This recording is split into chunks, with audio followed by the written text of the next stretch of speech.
Kwa mwezi kati ya tarehe 1 Mei na leo kufika siku ya leo tulikuwa na jumla ya kesi 17 mahakamani, ambapo katika kesi hizo kulikuwa na washtakiwa 19. Kati ya washtakiwa hao wote 19 wote walitiwa hatiani kwenye kesi za hizo, wote walitiwa hatiani na adhabu zikatoka kama ifuatavyo.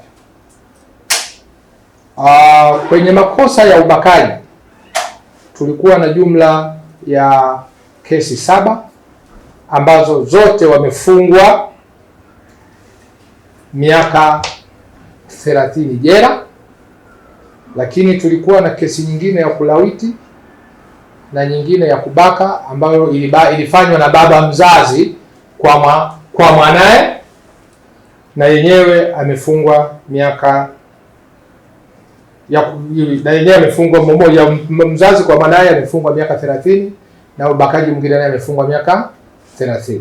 Kwa hiyo na tukafanya jumla ya kesi 7 ambazo wamefungwa kifungo cha miaka 30, lakini pia kesi 9 wamefungwa kifungo cha maisha 9, na kuna ile ambayo tukio la ubakaji halikufanikiwa kukamilika, wakatiwa hatiani na kosa la shambulio la aibu, wamefungwa miaka 20 watuhumiwa wawili. Lakini kama nilivyosema awali, kuna washtakiwa wawili ambao walifanya matukio ambayo tunasema, yani mimi naweza kuita ni matukio ya ajabu. Kwa mfano, kuna bwana mmoja anaitwa Jason Wilbrand.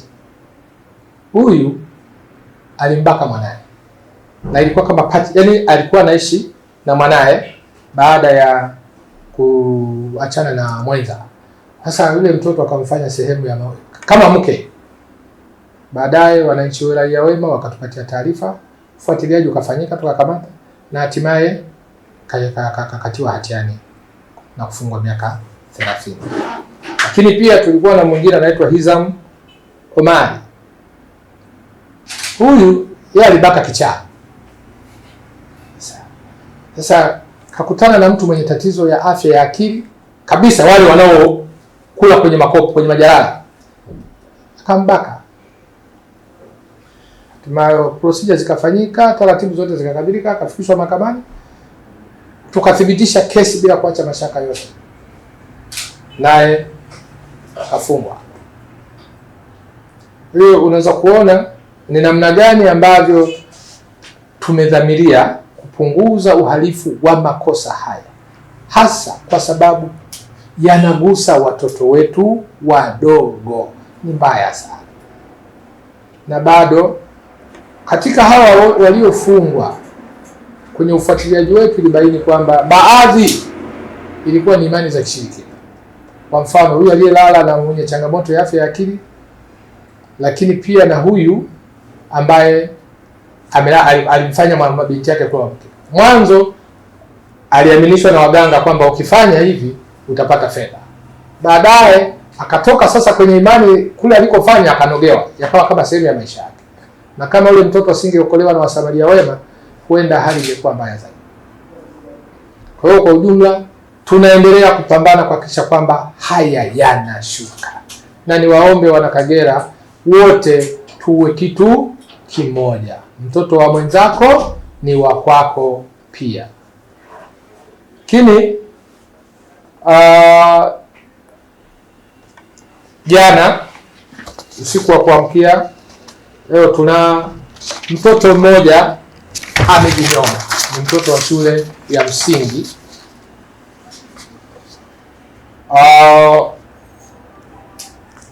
Jana majira ya saa 9:30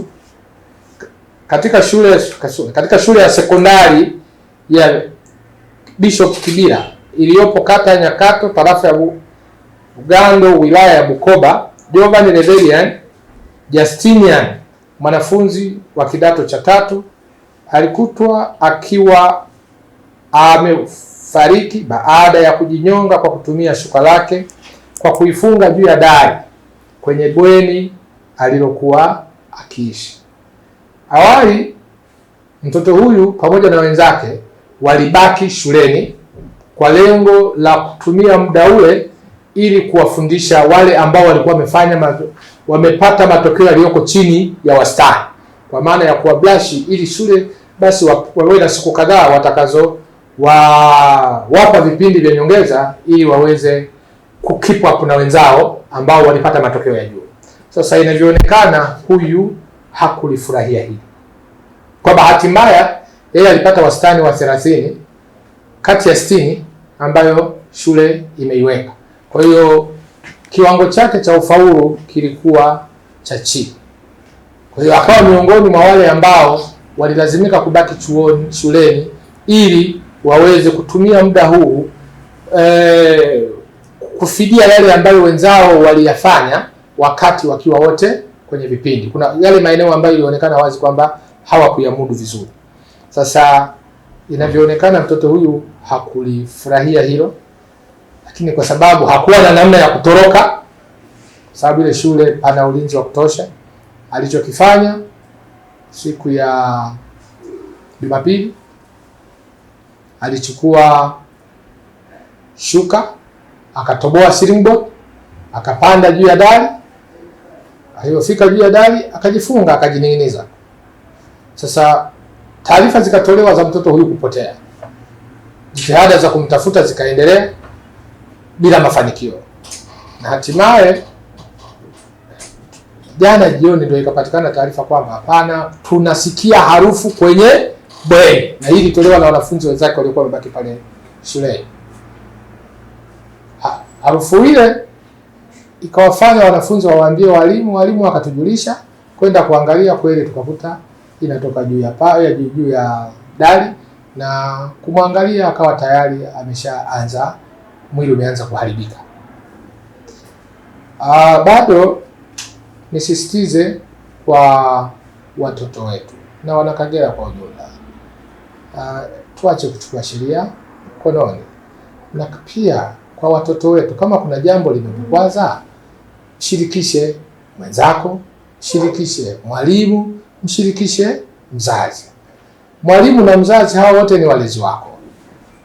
Wawaambie ili kusudi waweze kuwashauri ni approach gani sahihi kuliko kukatisha uhai wao kama alivyofanya huyu.